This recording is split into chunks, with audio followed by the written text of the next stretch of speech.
कीर्तन। श्री देवर्षि नारद को भगवान शिव ने वर दिया, आनंद दिया, वहां से चले। आगे का जो क्रम वर्णित करा, भगवान शिव और सती का जो विवाह हुआ था, सती माता जो जलकर भस्म हुई, भगवान शंकर के क्रोध को जो समाप्त किया गया, शिव और पार्वती का जो मंगल विवाह हुआ, ये पार्वती मैनावती के गर्भ से प्रकट हुई। कौन है मैना?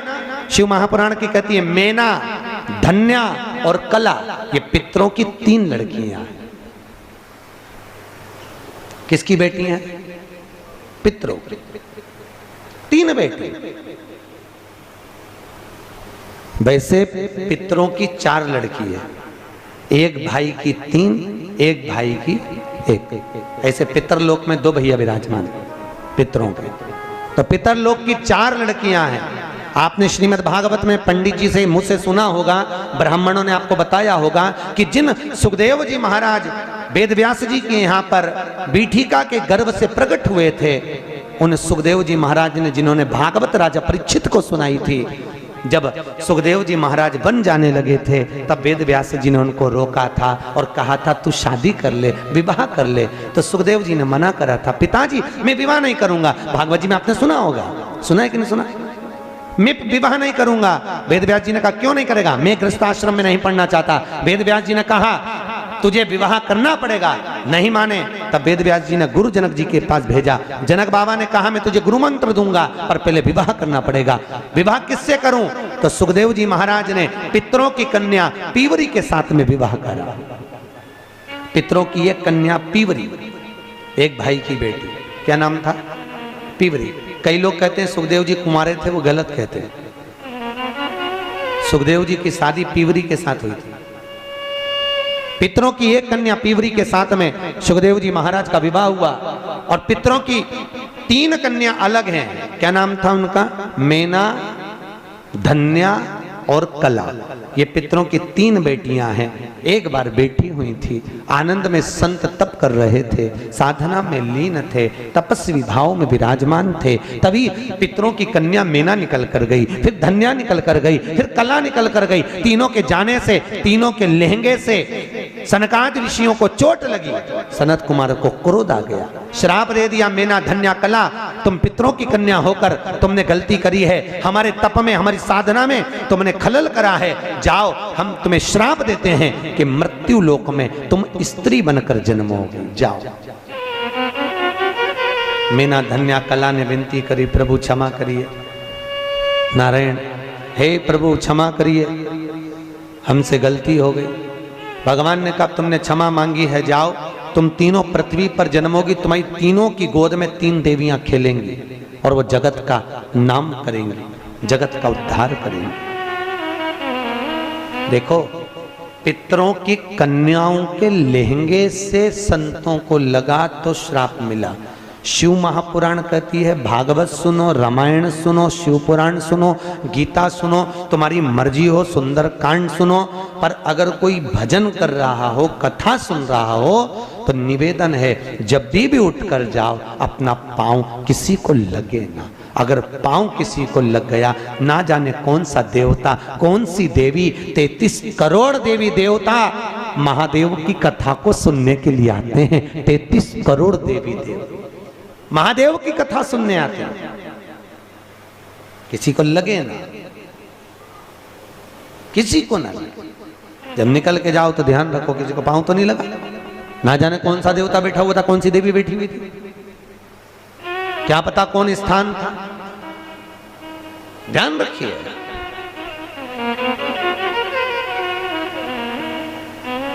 भगवान को पाना। मैना, धन्या, कला तीनों पृथ्वी पर गई तो मैना की गोद से माता पार्वती प्रगटी, धन्या सुनैना बनी जिनकी गोद में सीता जी खेली, और तीसरे नंबर पर कला कीर्ति बनी जिनकी गोद में राधा जी खेली। ये 3 पितरों की कन्या थी, तीनों की गोद में 3 देवियां खेली। ये मौसी मौसी की लड़की हैं, पार्वती, सीता और जम के बोलो राधा। कहां की थी राधा जी? जम के बोलो सब। बरसाने।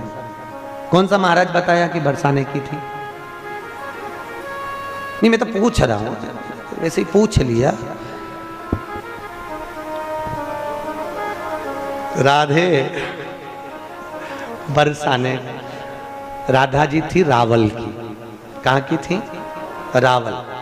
बरसाने में तो राधा जी के पिताजी की कचेरी थी, वृषभानु जी की, जहां पर राधा वर्ष में एक बार होली खेलने जाती थी, इसलिए उसका नाम है बरसाना, वर्ष में एक बार आना। क्या नाम है? वर्ष, वर्ष में एक बार आना, वो बरसा। रावल गांव की थी, बहुत आनंद। अब कथा कह रही है, श्री वेदव्यास जी ने वर्णन करा, मैनावती के गर्भ से कन्या प्रगटी, पार्वती मैया प्रगटी। हिमालय राज के घर में मैनावती के गर्भ से पार्वती का जन्म हुआ। इतने में श्री देवर्षि नारद का आगमन हुआ। देवर्षि नारद का आगमन हो गया, और देवर्षि नारद का आगमन जैसे हुआ, आगमन होते श्री देवर्षि नारद जी ने भाग्य बताना प्रारंभ कर दिया। बस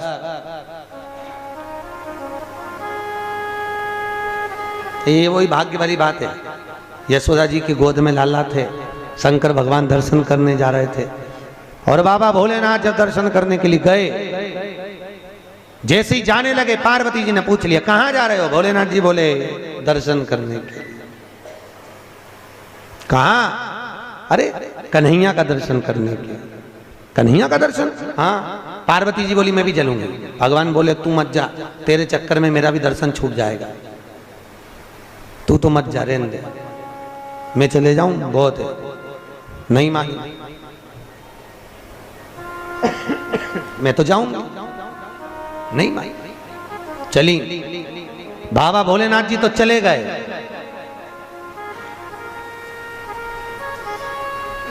बाबा भोलेनाथ चले गए।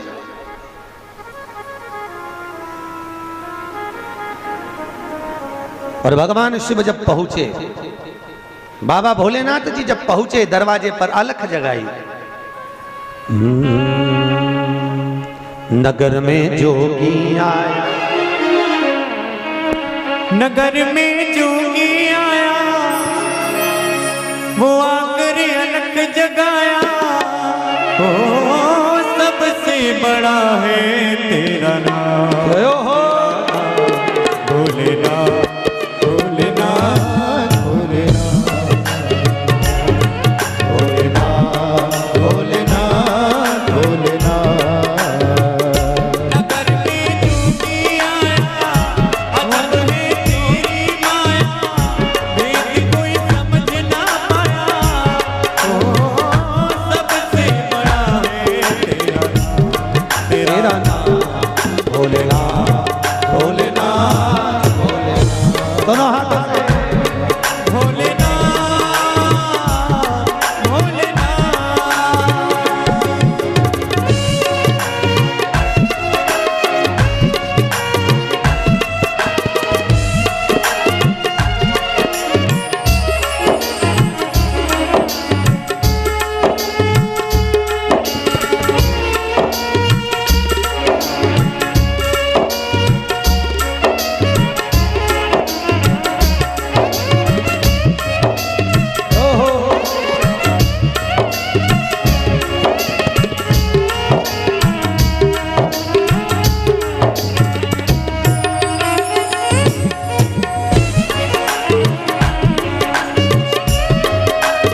पीछे वाले भी ताली से बजे।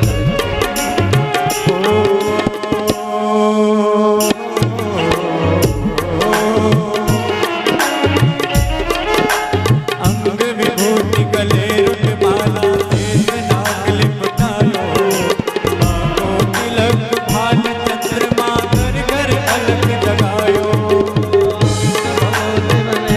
माला लिपटायो, मांगो तिलक भाल चंद्रमा, घर घर अलख जगायो। अजब है तेरी माया, वेद कोई समझ ना पाया। ओ सबसे बड़ा है तेरा नाम, भोलेनाथ भोलेनाथ भोलेनाथ।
ले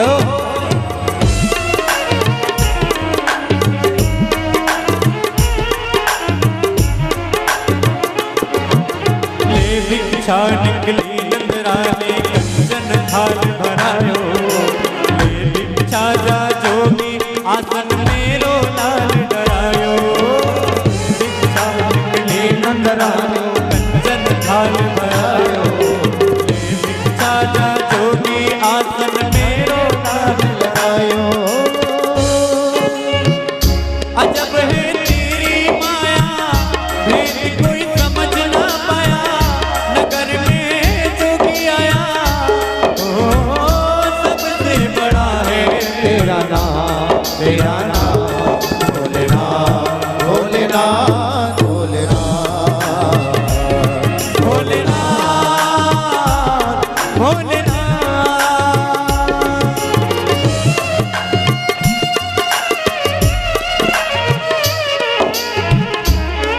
भगवान शिव माता पार्वती को छोड़कर यशोदा जी के दरवाजे पर आ गए।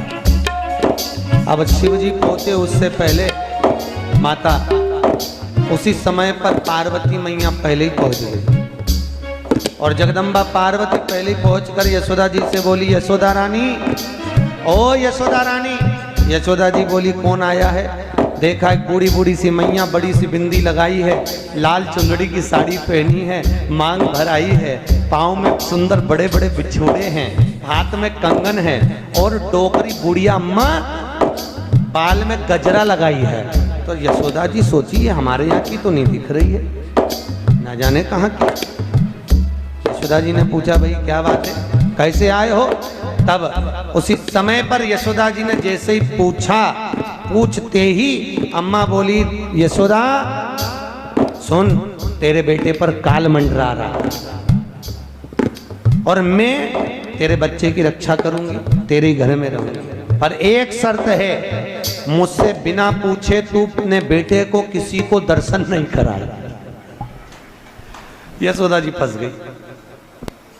यशोदा जी ने कहा, माँ आप चिंता मत करो, आप यहाँ रहो, मेरा बेटा बस अच्छा रहे और कुछ नहीं चाहिए, आप रहो, मैं किसी को नहीं दिखाऊंगी, वचन दे, बिल्कुल वचन। चलो अब ये तो आई, शाम के भोलेनाथ जी आ गए, अलग जगह ही देव। यशोदा जी बाहर आई, बोलो बाबा क्या बात है? बाबा बोले, हमें तुम्हारे लाला का दर्शन करना है। इतने में यशोदा जी बोली, बाबा दर्शन तुम्हें करा नहीं सकती। क्यों नहीं करा सकती? इतने में बाबा हमारे यहाँ पर एक माता जी आई हैं, वो बोलती हैं कि कोई भी यहाँ आए वो तेरे बेटे का काल है। अच्छा, कहाँ की माता आई, जरा दिखा तो। यशोदा जी अंदर गई, बूढ़ी माँ से कहा, माँ बाहर एक बाबा भिक्षा मांगने आया है, दर्शन की। माँ बोली, पहले मुझे जाके देखने दे है कि नहीं लाया, देखने दे। माँ जैसी खिड़की में से झांकने के लिए गई तो भोलेनाथ जी ने जो देखा, जगदम्बा जी ने भुकुटी ऊंची करके कहा, शंकर जी समझ गए, मेरे से पहले तो ये डोकरी पहुंच गई।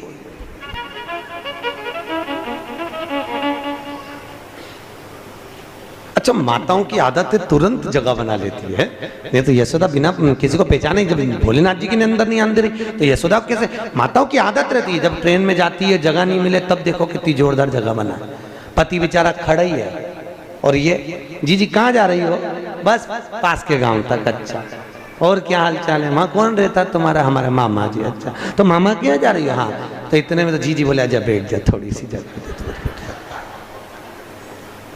और बेचारा पति टंगई, पति टंगई।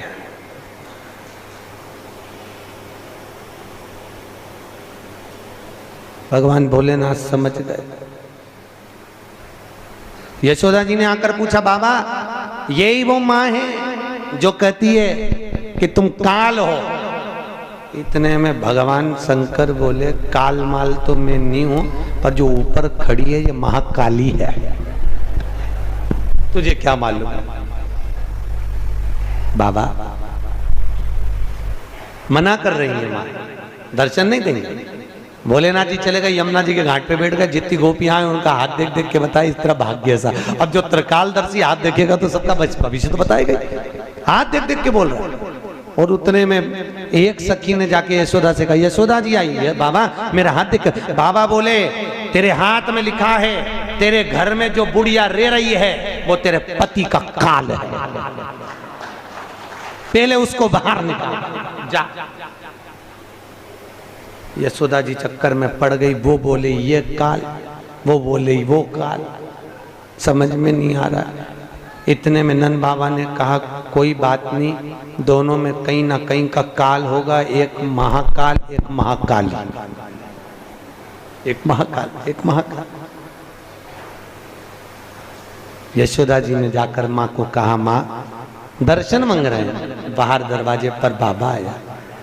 उसी समय कहा पार्वती मैया ने, अगर भोलेनाथ जी को, वो बाबा को अगर दर्शन चाहिए तो उनसे कहो कि मेरे घर में जो बुढ़िया है उससे भिक्षा मांगना पड़ेगा। शंकर जी बोले मैं भीख मांग लूंगा दर्शन की। यशोदा जी के दरवाजे पर माता जगत जननी जगदम्बा बाहर खड़ी हुई। भोलेनाथ जी ने अपना पात्र बढ़ाया और भोलेनाथ माता पार्वती से दर्शन की भिक्षा मांग रहे हैं। अन्नपूर्ण सदा पूर्ण शंकर प्राण वल्लभ। आज माता पार्वती का नाम जम के तो बोलो, क्या पड़ गया? अन्नपूर्णा। बोल अन्नपूर्णा माता की। मां जगत जननी जगदम्बा ने दर्शन की भिक्षा शिव को दी। ये मीना की गोद में जो पार्वती है, सहज पार्वती, और मीना की गोद में माता पार्वती। भगवान नारद जी महाराज ने ज्ञानोपदेश दिया, इसको जो पति मिलेगा वो भस्मी धारण करने वाला, नग्न वेश धारण वाला, जटाजूट पहनने वाला। पार्वती जी ने जैसे सुना तो पार्वती जी तो आनंद में हो गई, पर मीनावती ने कहा मेरी बेटी नहीं ब्याहूंगी, इसको तो मैं कुंवारा रख लूंगी। कौन ब्याहे? ऐसा वर मिले तो कौन दे? देगी क्या? अरे बोलो तो कौन दे? नहीं दे। पार्वती जी ने सुना। पार्वती मैया सुनी, उससे पहले पार्वती जी की बड़ी बहन हिमालय राज की दो बेटी थी। पहली का नाम था गंगा, दूसरी का नाम था पार्वती। सबसे बड़ी कौन थी? गंगा। दूसरे नंबर की पार्वती। कई लोग गंगा नहाने जाते हैं तो गंगा जी के तट पर बोलते हैं हर हर गंगे। हर हर गंगे क्यों बोला जाता है? किस लिए बोलते हैं? मतलब क्या हर हर गंगे बोलना? बोलो बोलो, किसी को मालूम हो तो बताओ। हर हर गंगे क्यों बोला जाता है? किस लिए बोलते हैं? जब हम गंगा की डुबकी लगाते हैं, गंगा नहाते हैं, तो हर हर गंगे क्यों बोलते हैं? हर हर गंगे बोलने का प्रमाण क्या है? किस लिए बोला जाता है? क्यों कहते? बोलो बोलो जम के एक बार। हर हर गंगे, गंगे हर, हर हर गंगे क्यों बोला जाता है? भैया हिमालय राज की दो बेटियां थी, पहली गंगा, दूसरी जम के बोलो पार्वती। पहली गंगा, दूसरी पार्वती। और जैसे ही देवर्षि नारद ने ज्ञान उपदेश दिया कि अगर पार्वती को पति बनाना है किसी को, और उसको नग्न वेशधारी है, जटाजूट वाला है, भस्मी वाला है, तो एक काम करो, अगर पति बनाना है तो केवल एक शंकर त्रिकालदर्शी कैलाशी अविनाशी भगवान शंकर को पति बना ले तो जीवन सार्थक हो जाएगा। बस सोच लिया, विचार कर लिया कि अब उसी को पति बनाना है। बस विचार कर कर पति का भाव धारण करा। माता पार्वती जब थोड़ी सी अवस्था ली तब करने के लिए चली गई, तब करने के लिए गई, तब करने के लिए जब माता पार्वती पहुंची साधना करने के लिए,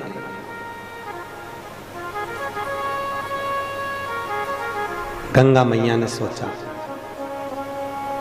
माता गंगा विचार करी, क्यों ना मैं भी भोलेनाथ जी को अपना पति बनाऊं। और माता गंगा शिव को अपना पति बनाने के लिए गंगा जी भी तप करने चली गई।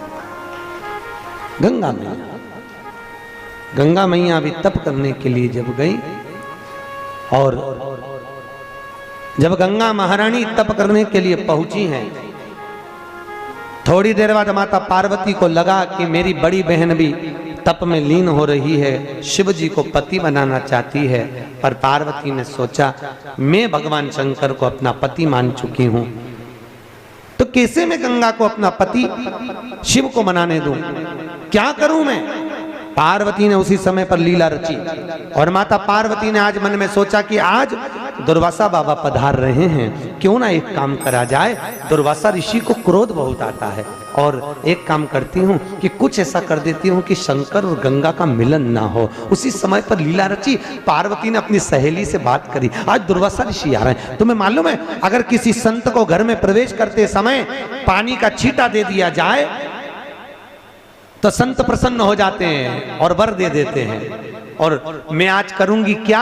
पार्वती अपनी सहेली से बोल रही जैसे दुर्वासा जी आएंगे मैं पानी का छींटा दे दूंगी, पानी का छींटा दूंगी तो संत मुझे आशीर्वाद देंगे, आशीर्वाद देंगे तो वो शंकर मेरे पति बन जाएंगे, शिव मेरे पति बन जाएंगे।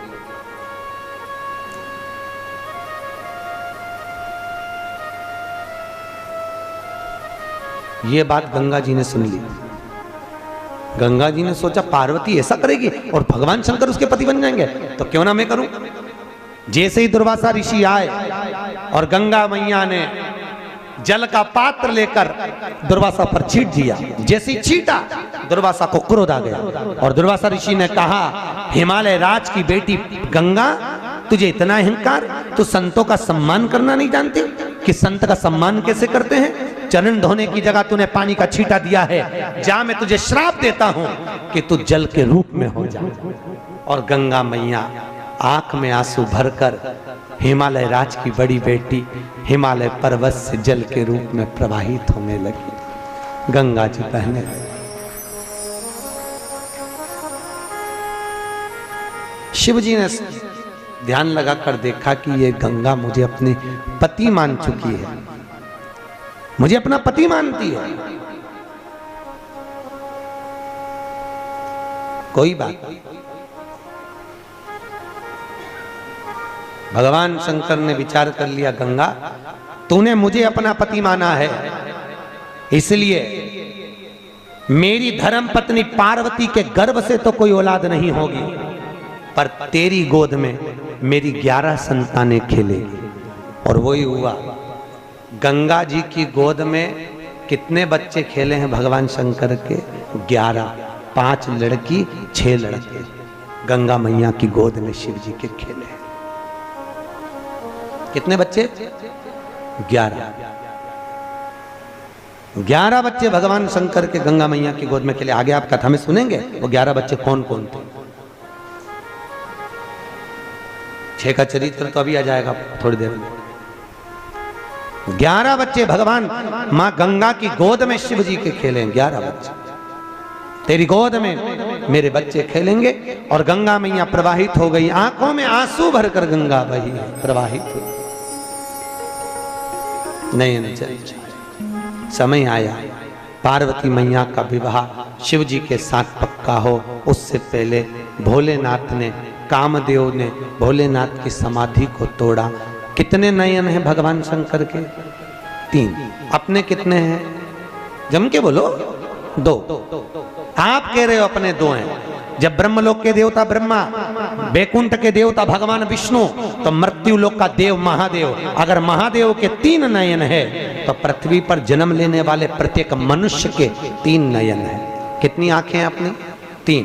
एक नेत्र ये जिससे अपन अपनी अच्छाई देखते हैं, दूसरा नेत्र ये जिससे अपन अपने परिवार की अच्छाई देखते हैं, और तीसरा नेत्र हर व्यक्ति का यहाँ होता है जिससे हर एक व्यक्ति की वो बुराई ढूंढा करता है। ये उसका तीसरा नेत्र है, बुराई ढूंढने वाला,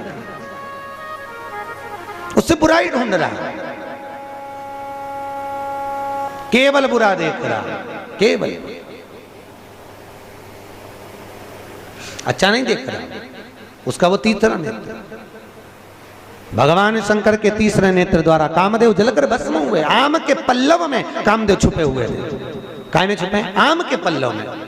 हिंदू धर्म में बंदरवाल कितनी तरह की होती है? 4 तरह की बंदरवाल हिंदू धर्म में होती है। पहले नंबर की बंदरवाल आम के पत्ते की, जो पूर्णिमा के दिन लगाई जाती है लक्ष्मी की वृद्धि के लिए। दूसरे नंबर की बंदरवाल पीपल के पत्ते की, जो अमावस्या के एक दिन पहले लगाई जाती है और अमावस्या के दूसरे दिन निकालकर रोड पर फेंकी जाती है, वो पितरों की शांति के लिए लगाई जाती है। तीसरे नंबर की बंदरवाल नीम की होती है, जो चैत्र के महीने में 1 महीने तक रोज लगाई जाती है। चौथी बंदरवाल, ये चैत्र के महीने में जो बंदरवाल लगाई जाती है, ये रोग समाप्ति के लिए लगाई जाती है। चौथे नंबर की बंदरवाल आम के पत्ते और पीपल के पत्ते की होती है, जो घर में समृद्धि और लक्ष्मी के लिए लगाई जाती है। यह 4 तरह की बंदरवाल हमारे हिंदू धर्म में लगाई जाती है।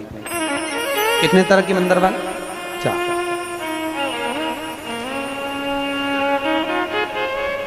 तो आम के पल्लव में,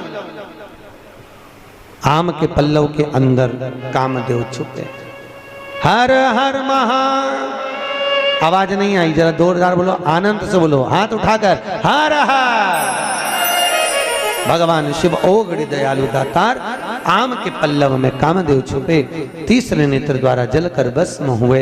आगे जो चरित्र कहा है, भगवान शिव का विवाह पार्वती के साथ पक्का हो गया, विवाह हो गया। कल अपन ने दर्शन भी करा, भगवान शिव दरवाजे पर पहुंच भी गए, आरती निहारी, पर माता मीनावती की आंख में आंसू भर गए। बेटी को इसके साथ कैसे दे दूं जिसके शरीर पे कपड़े तक का ठिकाना नहीं है।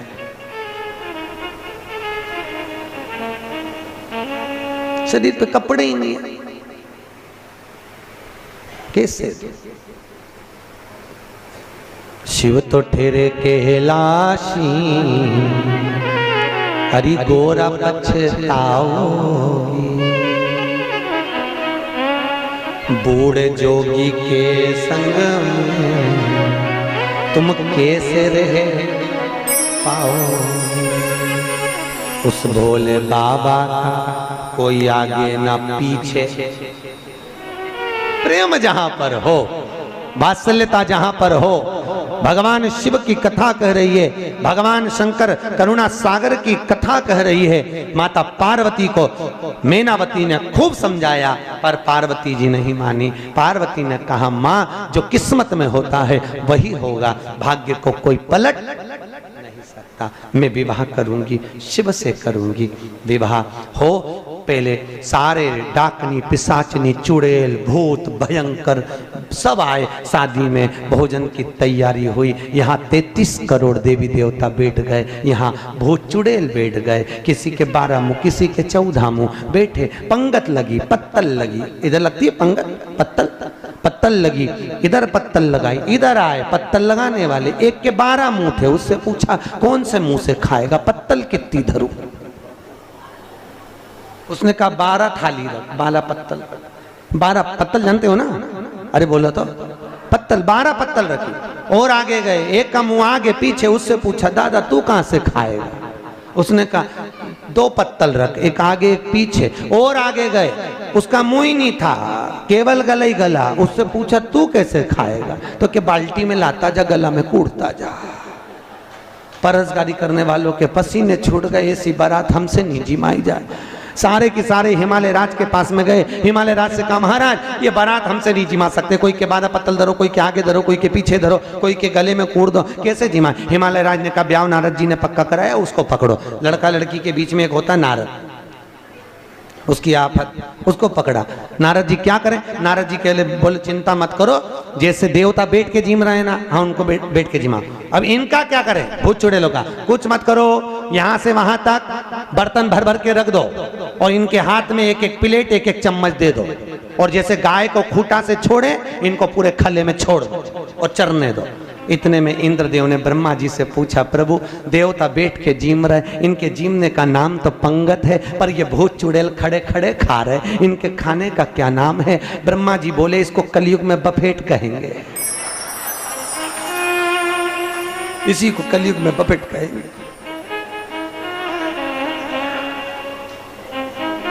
और राम भला करे, तुम तो रोज दर्शन कर रहे हो, शिव जी की शादी यहां तो रोज ही हो रही है।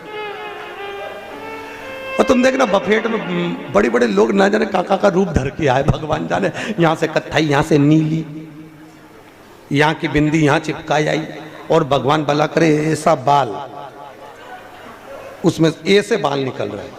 एक जगह पूना कथा करने गए, मंगलवार पेट में कथा थी और कौन राजस्थानी महिला मंडल कथा कराई है, राजस्थानी महिला मंडल कथा कराई। अब उन्होंने आखिरी में भोजन रखा, एक गुड़िया ऐसे बाल करके आ गई, हमारे मुंह से निकल गया दमदमी माता को प्रणाम। उसने कहा गुरुजी ये क्या है? हमने कहा कुछ नहीं जी कथा में आएगी तो मालूम पड़ेगा, ये माता भी है। तो अच्छा समझ में नहीं आया इतना, अच्छा इतनी लिपस्टिक इतनी लाली लगा के रखे भगवान, खाए कैसे मैं समझ। अच्छा कहीं का बोले तो बोल भी नहीं सके, जी कैसी है, क्योंकि बोले तो दांत में चिपक जाए, बोले कहां से। अच्छा वो गुलाब जामुन इतनी बड़ी तो उसको भी 2-3 बार काट के खाए, क्यों? क्योंकि होठ में लिपस्टिक और मुंह भी पूरा, फिर हम ले जाते हर हर। और साथ में वो बफेट में, पहले तो घर के लोग भोजन देते थे साहब बफेट में, अग्रवाल जी पहले घर के लोग खड़े होते थे भोजन देने के लिए बफेट में, आजकल बेटर खड़े होते हैं, नौकर खड़े होते हैं, और बड़े बड़े घर की सेठानियां करोड़पति जिनके नौकर काम करें, बड़े बड़े घर की सेठानियां हीरे की चूड़ी पहनने वाली भी, एक दे दे भैया, अच्छे अच्छे पैसे वाले भीख मांगे, भैया भैया दे दे।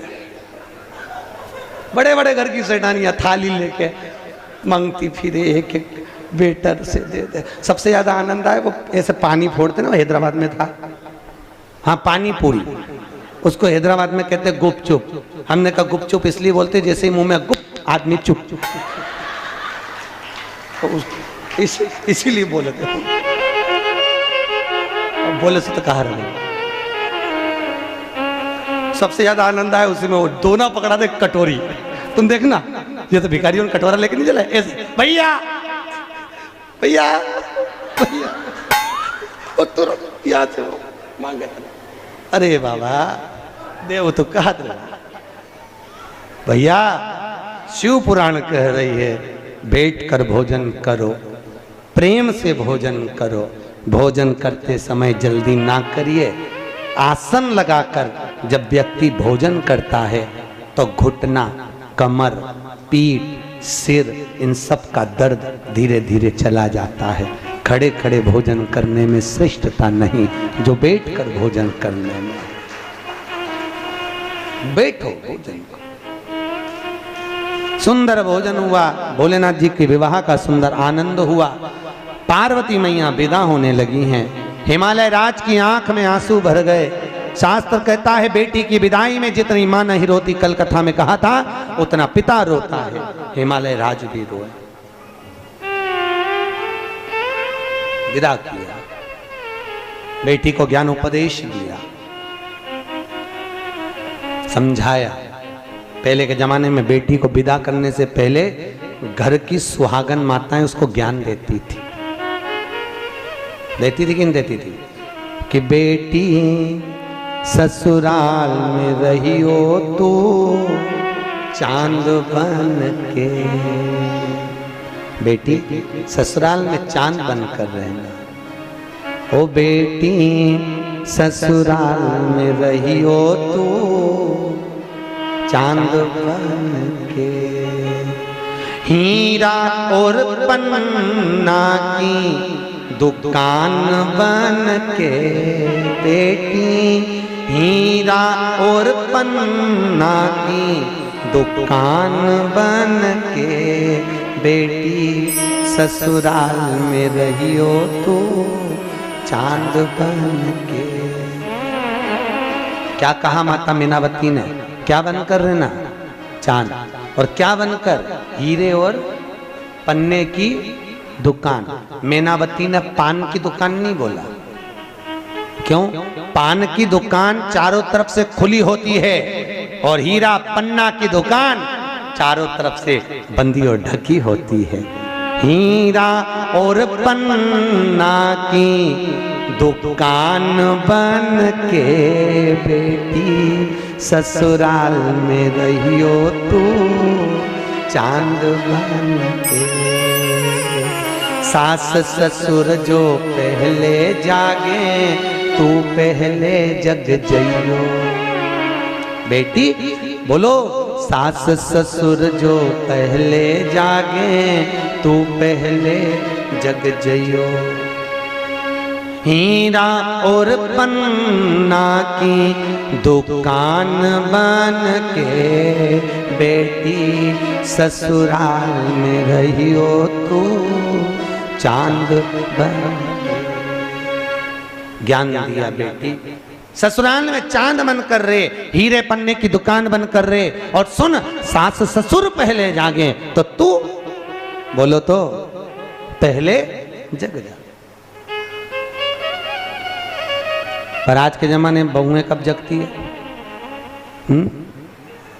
जब बच्चों को स्कूल भेजना हो उसके 15-20 मिनट पहले। कितने मिनट? 15। और उसमें भी जब तीरंदाजी देखो, जा लेकिन जा रहा, जल्दी तैयार हो जा, बस आने वाली है, ऑटो आने वाला है, जल्दी कर जल्दी कर जल्दी कर। इतने में बेचारी बूढ़ी अम्मा उठ के बोलती है, बहुत चिल्ला चोट मत कर, तू टिफिन बना दे, मैं तैयार कर दूंगी, रहने दे तू जा। क्योंकि बहू तो चाहिए रही थी कि डोकरी उड़ जाए बस जल्दी से, इसको तैयार कर दे।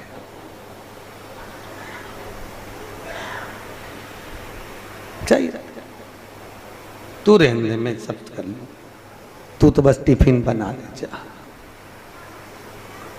जब तक बच्चा स्कूल नहीं चले जाए तब तक माताओं की आवाज निरंतर चालू है।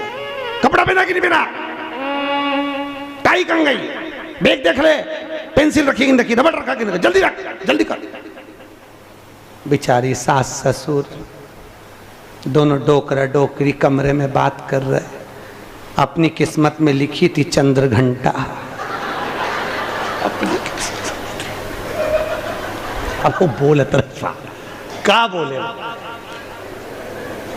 अब बोले तो बोले क्या बोले,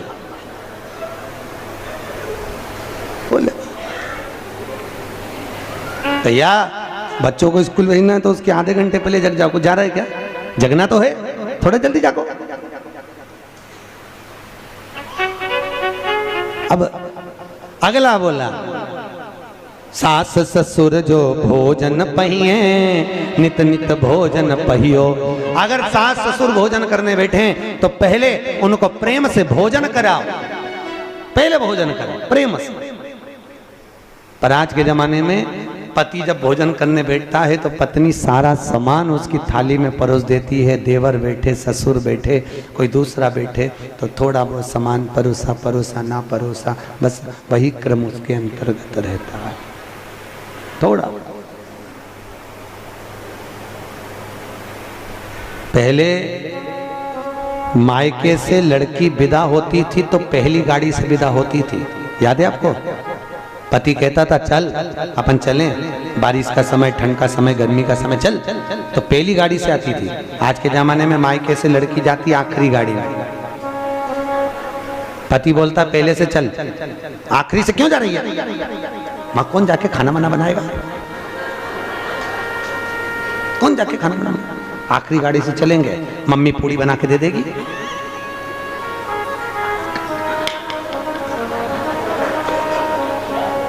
को जाए। अच्छा तुम सोच रही होगी महाराज कहां से पकड़ लाए।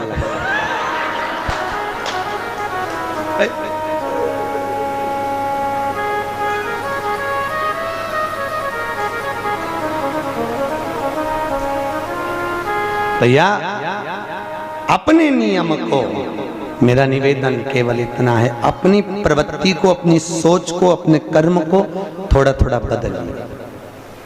हम बदलेंगे, युग बदले, थोड़ा सा बदलो बस, बहुत। माता पार्वती विदा हुई, नंदी पर चढ़कर कैलाश पर्वत पर जब पहुंची, माता पार्वती ने शिव की आराधना में लीनता रखी। शिव की आराधना जो शंकर भगवान को प्रिय है, माता पार्वती ने वही कर्म किया। ये धर्म पत्नी का सबसे पहला लक्षण होना चाहिए कि पति को परिवार में जो प्रियता हो वही कर्म किया जाए। वही कर्म है, अप्रियता से नहीं। पहले और अब में तो बहुत अंतर हो गया। पहले पति भोजन करता था तो पत्नी ऐसा पंखा झेलती थी। आज के जमाने में पति के झेल ले वही बहुत बड़ी बात है, पंखा तो जाने दे। पति जो बोलता है वही बात झेलना बड़ा कठिन काम है। पति तो कहता है अच्छे से रहो, मर्यादा में रहो, प्रेम से रहो, स्नेह में रहो। क्या जाता है? कुछ जाता है क्या? कुछ भी नहीं। प्रेम वश रहिए, वाणी ऐसी बोलिए जो मन का आपा खोए। पर आज के जमाने में लोग वाणी ऐसी बोलिए जो जम के झगड़ा होए, पर उससे मत बोलिए जो तुमसे तगड़ा होए। बोलो, मिठास से परिपूर्ण बोलिए, प्रेम से परिपूर्ण बोलिए। घर में विवाद नहीं, प्रेम बढ़े। जिसके घर में बहुत क्लेश होता हो, अशांति रहती हो, जरा जरा सी बात में तन्नफन होता हो। शंकर जी के ऊपर एक जलाधारी रहती है, देखिए आपने। उस जलाधारी में एक बेलपत्री लो, उस बेलपत्री की डंडी को जलाधारी में लगा दीजिए और एक लोटा पानी अपना नाम और गोत्र बोलकर उस पानी को डाल दीजिए। अपने आप सोमवार की सोमवार करोगे, 5 सोमवार में घर में शांति हो जाती है। जिंदगी में कभी सास बहू की लड़ाई नहीं होती, जिंदगी में कभी नहीं हो सकती। देवरानी जेठानी में प्रेम बढ़ता है, आपस में प्रेम बढ़ने लगता है।